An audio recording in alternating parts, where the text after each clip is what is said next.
Hai, Assalamualaikum warahmatullahi wabarakatuh. Hello guys, ketemu lagi dengan Kang Fadil di sini. Kali ini kita di episode kedua akan ngobrolin hal-hal ringan yang bisa menjadi nutrisi buat teman-teman sebelum berangkat kerja, sekolah, atau berangkat kemanapun biar lebih bersemangat, lebih terinspirasi gitu ya.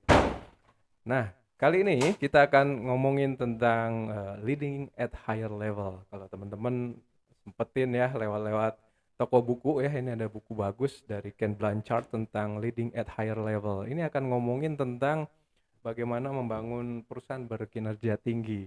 Nah, ini nggak harus perusahaan yang gede, nggak harus perusahaan yang sudah banyak karyawannya. Bahkan kalau saya lihat ini cocok juga buat teman-teman startup yang baru mau mulai usaha.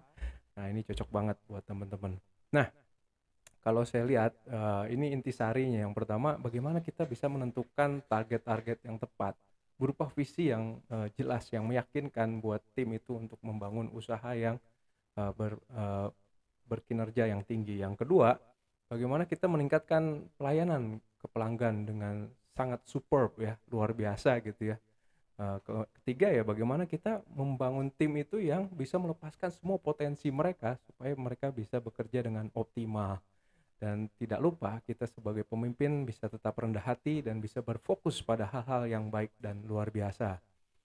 Nah, ngobrol-ngobrol bagaimana tentang memimpin, mungkin kita definisikan dulu hal-hal tentang hal yang lebih fundamental mengenai definisi apa itu memimpin gitu ya.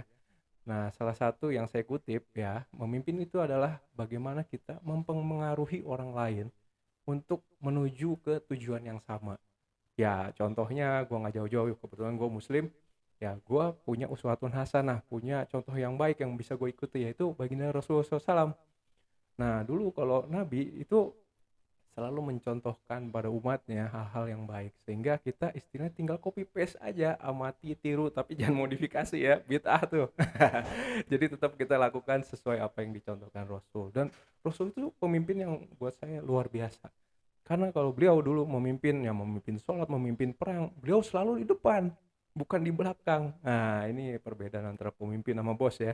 Kalau bos tinggal suruh-suruh, nyuruh orang kerja, terima hasil. Kalau pemimpin di depan, turun bersama tim untuk mengerjakan sama-sama.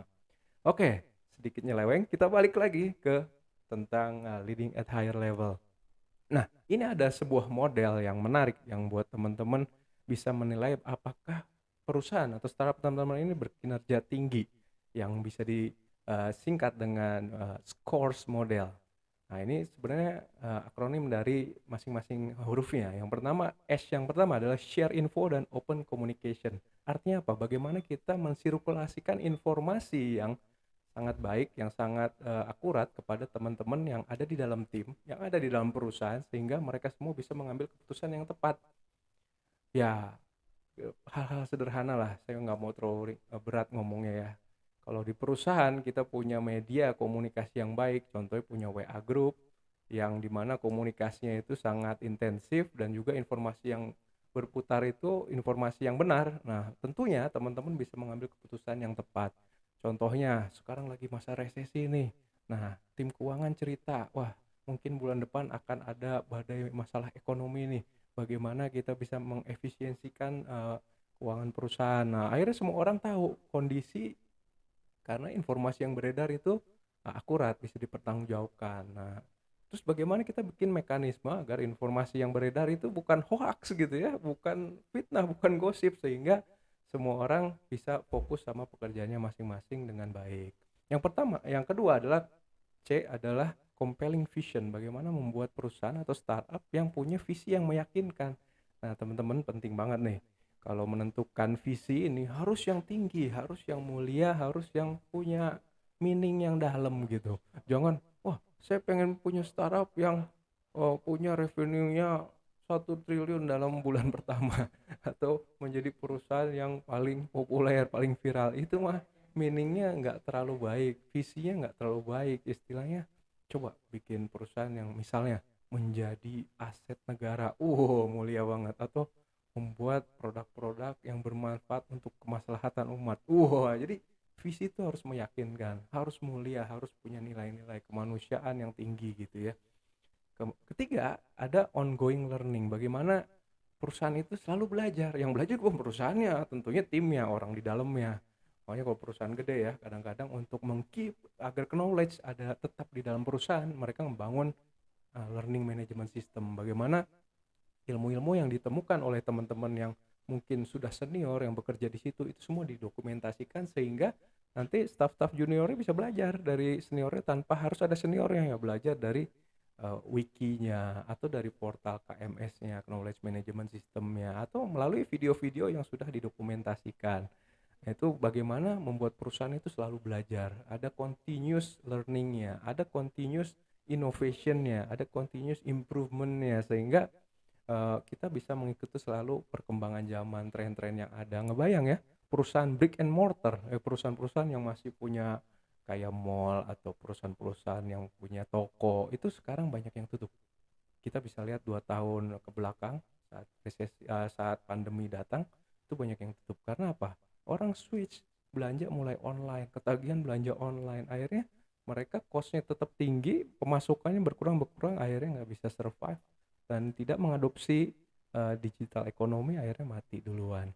Nah, nggak mau kan kayak gitu. Nah, yang keempat apa? Relentless focus on customer result. Fokus pada kepuasan pelanggan. Nah, kesalahan para founder startup rata-rata, dia bikin produk tanpa lihat marketnya, siapa targetnya. Dia mikirin apa yang dibutuhkan customer. Padahal cara yang paling mudah adalah ya tanya customernya, kamu butuh apa? Kamu ada masalah apa? Kamu wawancarain tuh, ada masalah apa? Dikumpulin, cari masalah yang kira-kira spesifik, banyak orang yang ngalamin. Nah, kita address tuh solusinya apa gitu. Jadi jangan mengada-ngada gitu. Contohnya, wah, bagaimana kalau saya nanti bikin pertanian terumbu karang?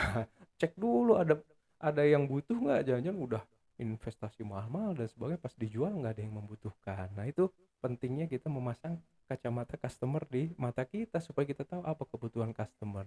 Lihat perusahaan-perusahaan gede kayak BCA atau perusahaan kayak Microsoft, mereka tuh hampir di setiap produknya, lihat deh, ada feedback form buat customernya, diselipkan di aplikasinya, bagaimana kepuasannya, apa masukannya dan sebagainya, dan bener-bener direspons bagaimana untuk meningkatkan mereka punya uh, uh, feature dari sebuah produk, dari produk itu agar memenuhi kepuasan pelanggan gitu secara bertahap. Jadi nggak main inovasi aja tapi belum ada kebutuhannya gitu. Nah, yang selanjutnya adalah E-nya, ada energizing system. Bagaimana bikin sistem, structure, aturan main di dalam perusahaan yang memberi semangat, yang meningkatkan produktivitas karyawan di dalamnya. Ya, saya nggak menyalahkan ya, mungkin di beberapa government ya punya SOP yang ngejelimet, untuk approval sebuah hal aja butuh 3 tingkat, 5 tingkat, 10 tingkat. Akhirnya apa? Lambat geraknya, tidak bisa cepat. Begitu ada perubahan, direspon sangat lambat, akhirnya kehilangan momen, gagal, dan itu terakumulasi menjadi masalah. Perusahaan kinerjanya akan turun gitu. Nah, itu perlu direview lagi. Apakah ada SOP yang perlu diubah? Apakah ada approval yang tadinya harus pakai kertas bisa di digitally sign atau bisa didelegasikan oleh tim yang lain dan sebagainya. Itu perlu direview kembali bagaimana bisa lebih agile perusahaan ini. Dan yang terakhir adalah S-nya adalah share power, high involvement. Bagaimana kita ngebagi power di dalam perusahaan itu, bukan hanya pemimpin puncaknya aja yang bertanggung jawab, tapi kita involve teman-teman yang di level grassroots, di level manager, C-level, semuanya bisa menjadi pemimpin di level masing-masing. Ingat ya, ada dalil, setiap kalian adalah pemimpin dan setiap kalian akan ditanya atas kepemimpinan kalian gitu. Nah, itu penting banget. Jadi kita jangan cuma dengar tapi kita bisa resapi dan kita implementasikan mungkin di mana saja, di keluarga, di perusahaan dan sebagainya. Nah, kemudian kita bisa melihat juga di buku ini diajari bagaimana menilai karakter tim yang berkinerja tinggi. Itu disingkat dengan perform. Nah, akronimnya yang P pertama adalah memiliki purpose yang tinggi, tujuan yang tinggi, yang mulia ya. Tadi sama ya, kita ngomongin visi yang mulia, dan ini semua harus dikomunikasikan ke semua tim. Jadi kita tahu kita mau menuju kemana dan sebagainya. Ya nggak usah jauh-jauh lah. Saya punya startup ya, level kecoa. Kita kalau ngobrol sama tim, kita mau bikin visi apa? Visinya sederhana ya, bikin produk yang bermanfaat buat kemaslahatan umat. Wah, dalam ya. Ya dari hal-hal kecil kita bikin koran digital tapi hanya untuk elder. Orang-orang tua yang susah baca itu bisa operasikan dengan gestur tangan, dengan voice recognition dan sebagainya, sehingga mereka bisa menjalankan aktivitas ibadahnya dengan mudah. Mungkin secara perhitungan manusia, secara revenue, wah itu nggak ada uangnya dan sebagainya, tapi yang ngasih rezeki siapa sih gitu kan? Ya Allah lah yang ngasih rezeki. Jadi kita jangan takut. Allah kasih rezeki dengan cara pun apapun yang kadang-kadang kita tidak pernah tahu gitu ya. Nah, yang kedua adalah E-nya ada empowerment. Bagaimana kita empower kita punya tim, kita memberdayakan tim kita supaya bisa ngerahin semua kapasitas yang mereka miliki.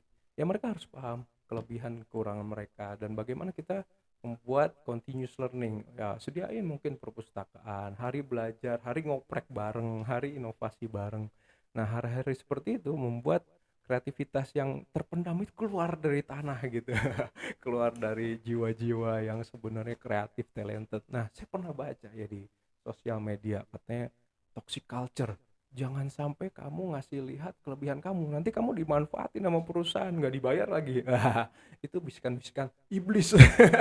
Maksudnya, sorry to say. Karena niatnya semua apa? Semuanya nggak masalah duit gitu. Padahal kita hidup bukan karena uang, karena rezeki Allah. Kalau rezeki habis ya uangnya banyak, orangnya mati gitu. Udah, titik. Jadi sederhana itu ya. Nah, bagaimana kita secara continuous mengembangkan tim yang ada di dalam perusahaan. Ya mungkin tim-tim yang teknikal perlu juga diajarin bagaimana memimpin, bagaimana memanage orang, bagaimana komunikasi dengan tim-tim yang baru yang bakal menjadi junior yang mereka. Nah, dengan seperti itu mereka senang, mereka akan keluar dari kebosanan yang mungkin rutinitas teknikal mulu, akhirnya ketemu warna-warna baru, ilmu-ilmu baru sehingga mereka lebih semangat lagi. Kemudian relationship, kepercayaan, bagaimana kita bisa mempercayai tim kita dan bagaimana tim kita juga bisa mempercayai kita. Jadi ada mutualisme, ada sinergi yang dua arah gitu ya. Nah, kepercayaan itu bisa dibentuk dengan ya menerapkan culture yang baik, culture yang didasari dengan kejujuran. Bagaimana kita bisa menginformasikan semua hal tanpa terkecuali demi kebaikan perusahaan. Ya kok perusahaan lagi goyang, lagi ada masalah, ceritain aja biar semua berpikir, biar semua tim bisa memberikan masukan yang kadang-kadang nggak kepikiran sama pemimpinnya gitu. Nah, kita istilahnya gather informasi dari bawah untuk kebaikan semuanya. Nah, kemudian selain itu kita perlu bisa menerapkan yang namanya amanah. Bagaimana kita dapat pekerjaan, dapat task, itu bisa selesai sesuai dengan deadline-nya, bahkan bisa lebih cepat dari deadline-nya, dan itu harus didukung juga dengan apresiasi yang pas. Malam yaskurinna salam yaskurillah, artinya apa? Barang siapa tidak berterima kasih, bersyukur pada manusia, maka tidak bersyukur kepada Allah. Oh, itu tinggi banget ya, dalam banget ya maknanya. Artinya apa? Setiap tim ini ya kita harus tunjukkan rasa syukur kepada mereka itu dengan memberikan apresiasi terhadap apa yang sudah mereka lakukan, mereka kerjakan gitu. Nah, tadi balik ke visi juga supaya mereka tetap semangat, tetap apa ya, visinya harus dilandasi dengan sesuatu yang mulia. Kalau saya pribadi, saya muslim, visi kita kembalikan namanya semua pekerjaan, semua aktivitas dalam hidup ini harus diniatkan untuk ibadah, untuk karena Allah. Insya Allah mau rugi, mau untung, semuanya dalam keridoannya gitu ya. Oke, selanjutnya adalah fleksibilitas. Bagaimana perusahaan itu memimpin secara organik yang bisa menyesuaikan dengan kebutuhan. Nah, kadang-kadang kalau basisnya kayak saya project gitu ya. Kadang project kan itu banyak dimensi-dimensi yang kita berbeda-beda ya, punya keunikan masing-masing. Contoh, saya mendapatkan project yang spesifik tentang yang berhubungan dengan biologi. Ya berarti saya perlu orang-orang yang memimpin yang paham dengan teknologi-teknologi yang seputar biologi, misalnya seperti itu. Saya harus mengalah, saya kurang ngerti, ya udah mereka memimpin, mereka akan dengan knowledge-nya itu meng-guide teman-teman yang lain untuk menyelesaikan masalah dengan keilmuannya itu gitu. Dan gak harus yang si A ini memimpin terus, kita kasih kesempatan yang lain sesuai dengan keilmuannya mereka masing-masing. Dan sekarang kan gak harus hierarkis ya, perusahaan itu kadang-kadang bisa dibilang ya stratanya itu flat, masing-masing itu jabatannya bisa berubah-ubah sesuai dengan task yang mau diselesaikan, sesuai dengan project yang mau diselesaikan. Tinggal kita lihat nanti kebutuhan kepemimpinan ini bisa diatur supaya bisa fleksibel mengikuti kebutuhan. Nah, yang O adalah optimal productivity. Bagaimana kita ngoptimalin produktivitas tim. Nah, di sini banyak hal ya. Contohnya kalau dalam saya dunia IT ya kita menggunakan tools-tools yang mempermudah dalam bekerja. Misalnya, wah ini kan banyak hal-hal yang istilahnya repetisi. Ya udah kita install template-template atau generator yang bisa mempercepat pekerjaan. Akhirnya kita fokus ke hal-hal yang baru saja, yang lama-lama kita bisa otomatisasi dengan tools. Sekarang bahkan untuk deployment, untuk testing itu bisa dengan CI/CD, continuous integration, continuous deployment dan sebagainya. Tools itu kita adopsi untuk mempercepat kinerja perusahaan, tim dan project kita gitu ya. Dan kita nggak boleh tutup mata terhadap perubahan-perubahan di luar sana. Sekarang kan ada pergeseran ya, yang tadinya bekerja di kantor, sekarang udah banyak work from anywhere gitu ya, bahkan dalam mimpinya itu dibangunin gitu ya, di Zoom, ayo meeting padahal pagi udah suruh meeting gitu. Kasihan deh lo gitu. Nah, itu juga jadi masalah ya gitu. Bagaimana kita bisa melihat hal-hal yang baru yang kita adopsi untuk meningkatkan productivity ini, tapi dinilai juga apa ada efek-efek negatif terhadap kinerja karyawan, staff atau tim kita. Jangan sampai ya yang tadinya udah balance nih hidup ya, kerja ya berangkat pagi jam 9, pulang jam 16. Sejak WFA, wah bangun tidur udah suruh meeting, tengah malam dibangunin suruh kerja. Ini udah tercampur baur nih hidupnya, ibadahnya udah berantakan nih. Nah, yang kayak gitu biasanya akan mempengaruhi ke kondisi fisik dan psikologis tim kita. Jangan sampai gara-gara terlalu inovatif malah mengorbankan tadi productivity. Kemudian ada recognition. Ya, tadi hubungannya sama empowerment. Kita udah dorong tim untuk berkinerja tinggi, mereka udah show kelebihan dan kemampuan mereka untuk nyelesain pekerjaan dengan lebih baik, pakai tools-tools yang lebih advance, yang lebih canggih, sehingga perusahaan ini mungkin bisa nyelesain pekerjaan, job, tas-tas lebih cepat. Nah, jangan lupa ngasih apresiasi. Ya nggak harus uang, bisa dengan ucapan yang jujur, bisa dengan promosi karir yang lebih jelas, bisa dengan wah mungkin dihajiin, diumrohin, atau bisa dengan hal-hal lain yang kadang-kadang mereka butuhkan tapi kita nggak tahu. Nah, cara taunya banyak triknya. Tadi kan kita ada open communication, ya bikinlah one on one manager ke staffnya untuk tahu masing-masing kebutuhan tim di dalamnya, karyawan di dalamnya. Mereka akan curhat, mereka akan lepas dengan harapan ya kita tahu kebutuhan mereka. Ini kuncinya. Kalau staff, karyawan di rumahnya itu tenang, nyaman, gak ada masalah, insya Allah di dalam pekerjaannya juga tenang, aman, nyaman. Tapi kalau kita lagi ada deadline pekerjaan tapi di rumahnya lagi kacau, lagi masalah gitu, mungkin rumahnya kena kebanjiran atau anaknya sedang sakit, itu secara nggak langsung pasti ada efek psikologis yang akhirnya pekerjaannya juga keteteran. Nah, hal itu kan perlu dikomunikasikan, itu pentingnya open communication. Nah, recognition itu penting. Dan yang terakhir adalah moral, semangat, kebanggaan, optimis sebagai tim bisa masuk ke dalam perusahaan kita gitu. Jadi kita bangun kebanggaan itu dengan hal-hal yang di depan tadi, punya visi yang baik, punya culture yang baik, punya tools untuk bekerja yang produktif, punya SOP, aturan main yang enak, yang sama-sama win-win solution. Dan akhirnya semangat itu akan bisa bertambah gitu ya. Kita nggak pungkiri ya, kadang-kadang ada istilahnya kejenuhan, ada istilahnya turunlah semangatnya. Kita carilah cara yang bagaimana bisa menyemangati lagi ya. Hal sederhana contohnya kebersamaan dengan karyawan, kita jalan-jalan bareng ke alam, atau dengan sesi sharing, ngobrol satu sama lain dalam satu grup-grup kecil gitu, hanya untuk cuma dengerin curhatan orang. Kadang-kadang itu bisa nurunin beban pikiran gitu ya. Hal-hal kayak gitu ya, pinter-pinter lah kita cari cara-cara yang tepat untuk membuat eh, tim kita ini punya moral yang baik gitu. Nah, ini ada beberapa hal yang penting ya.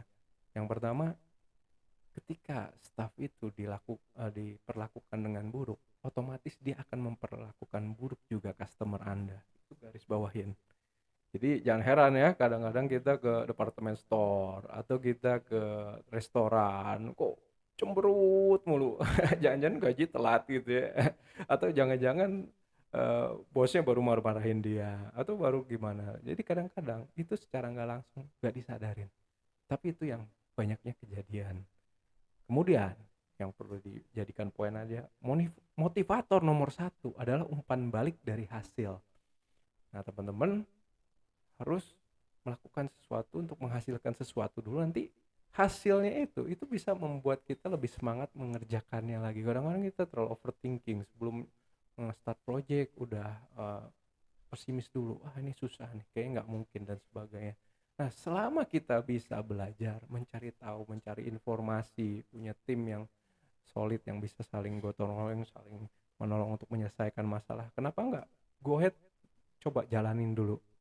Nanti begitu resultnya keluar itu kan bisa positif bisa negatif, ya kita gimana kita perceive aja gitu ya. Kalau positif, alhamdulillah makin semangat kan, makin semangat ngerjainnya. Contoh ya kayak saya bikin podcast baru ini, pasti ada kesulitan, ada masalah, tapi saya nggak mau memulai dengan itu dulu. Kita mulai dulu dengan keyakinan kita bisa bikin konten yang baik, yang berkah buat semuanya.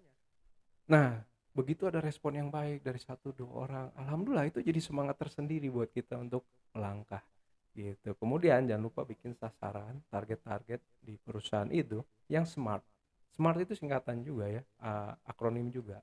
Specific, measurable, achievable, realistic, time bound. Artinya apa? Kalau bikin target harus yang spesifik, detail. Makanya kalau doa juga harus spesifik. Ya Allah saya pengen naik haji, ya Allah saya pengen naik gaji, ya Allah. Tapi sebutin tuh angkanya, detailnya, tanggalnya dan sebagainya. Spesifik. Measurable, bagaimana kita bisa mengukur. Realistis, apakah yang kita lakukan ini itu bisa dilakukan dengan resource yang kita miliki sekarang. Contoh kita punya startup ya cuma di funding 100 juta gitu, tapi langsung mau ngantor di SCBD yang tiap tahunnya bayarnya ratusan juta gitu. Nggak masuk akal, itu nggak measurable. Achievable, ya hubungannya ya tidak terukur juga karena nggak bisa mengukur, dia terlalu berlebihan mengeset targetnya. Kemudian realistis, ya semuanya itu bisa dikerjakan sesuai dengan kemampuannya. Yang terakhir ada time bound, ya sesuai dengan waktu yang kita milikin gitu ya. Kan dulu ada istilah ya, kalau pemerintah katanya bikin software itu 2 minggu cukup gitu, bikin ERP 2 minggu cukup. Ya sebenarnya bukan bikin, beli. Kalau beli ya itu 3 hari juga beres gitu, yang penting ada cuannya gitu. Oke teman-teman, ini mungkin sesinya agak panjang, tapi gue harap yang disampaikan bisa bermanfaat. Saya berharap teman-teman bisa ngambil hikmahnya. Tapi kalau salah-salahnya, jelek-jeleknya itu buang-buang aja. Itu kesalahan semua datang dari saya. Ya adapun ya namanya orang pinggiran, ya pikirannya terbatas, ya mohon maaf kalau ada salah-salah. Semoga kita bisa ketemu di episode selanjutnya. Stay tune di Warung Kang Fadil, omongannya orang pinggiran.